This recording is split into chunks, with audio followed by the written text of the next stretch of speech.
Hi all, welcome to football arena. ഇന്നലെ transfer മാർക്കറ്റിൽ real Madrid ഒരു അപ്രതീക്ഷിത നീക്കം നടത്തിയിട്ടുണ്ട്. ഒരു യുവ സൂപ്പർ താരത്തെ സ്വന്തമാക്കുകയാണ് ചെയ്തിട്ടുള്ളത്. കാർലോസ് എസ്പി എന്ന യുവ സ്ട്രൈക്കറെ റയൽ മാഡ്രിഡ് സ്വന്തമാക്കി കഴിഞ്ഞു. ഒഫീഷ്യൽ പ്രഖ്യാപനം വന്നു കഴിഞ്ഞു. തികച്ചും അപ്രതീക്ഷിതമായ ഒരു നീക്കമായിരുന്നു. ഇതിനു മുൻപ് ഇത്തരത്തിലുള്ള റൂമറുകൾ ഒന്നും ഉണ്ടായിരുന്നില്ല. അദ്ദേഹത്തിന്റെ റിലീസ് ക്ലോസ് നൽകിക്കൊണ്ടാണ് ലെവാന്റെയിൽ നിന്നും ഇപ്പോൾ റയൽ മാഡ്രിഡ് കാർലോസ് എസ്പി എന്ന താരത്തെ കൊണ്ടുവന്നിട്ടുള്ളത്. 21 വയസ്സുള്ള ഈ താരത്തിന് 2031 വരെയുള്ള അഥവാ 5 വർഷത്തേക്കുള്ള ഒരു കോൺട്രാക്റ്റ് ആണ് റയൽ മാഡ്രിഡ് നൽകിയിട്ടുള്ളത്. ഒഫീഷ്യൽ പ്രഖ്യാപനം വന്നു കഴിഞ്ഞു. ലെവാന്റയ്ക്ക് വേണ്ടി ആകെ 20 ഗോളുകൾ ഇദ്ദേഹം നേടിയിട്ടുണ്ട്. 66 മത്സരങ്ങൾ അദ്ദേഹം കളിച്ചിട്ടുണ്ട്. മാത്രമല്ല കഴിഞ്ഞ സീസണിലെ ലാലിഗയിലെ ഏറ്റവും മികച്ച അണ്ടർ 23 താരമായിക്കൊണ്ട് തിരഞ്ഞെടുക്കപ്പെട്ട താരമാണ് ഇദ്ദേഹം.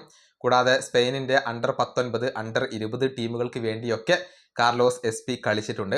വളരെയധികം ഉയരമുള്ള ഒരു താരമാണ്. ഹെഡർ ഗോളുകൾക്ക് പേരുകേട്ട ഒരു താരമാണ്. ഇദ്ദേഹത്തിന്റെ പ്രൊഫൈൽ അത് റയലിന് അനുയോജ്യമായ ഒന്നാണ്. സ്ട്രൈക്കറാണ്. കഴിഞ്ഞ സീസണിൽ അദ്ദേഹം ലാലിഗയിൽ 11 ഗോളുകൾ നേടിയിട്ടുണ്ട്. ഏതായാലും മികച്ച ഒരു യുവ പ്രതിഭയെ റയൽ ഇപ്പോൾ സ്വന്തമാക്കിയിട്ടുണ്ട്. ഗോൺസാലോ ഗാർഷ്യ ക്ലബ്ബ് വിടുകയാണ് എന്നുള്ളത് ഉറപ്പായി കഴിഞ്ഞ കാര്യമാണ്. അദ്ദേഹത്തിന്റെ പകരമായിക്കൊണ്ടാണ് കാർലോസ് എസ്പിയെ ഇപ്പോൾ റയൽ മാഡ്രിഡ് കൊണ്ടുവന്നിട്ടുള്ളത്. ഈ വീഡിയോ അവസാനിപ്പിക്കുന്നു. അടുത്തൊരു വീണ്ടും കാണാം.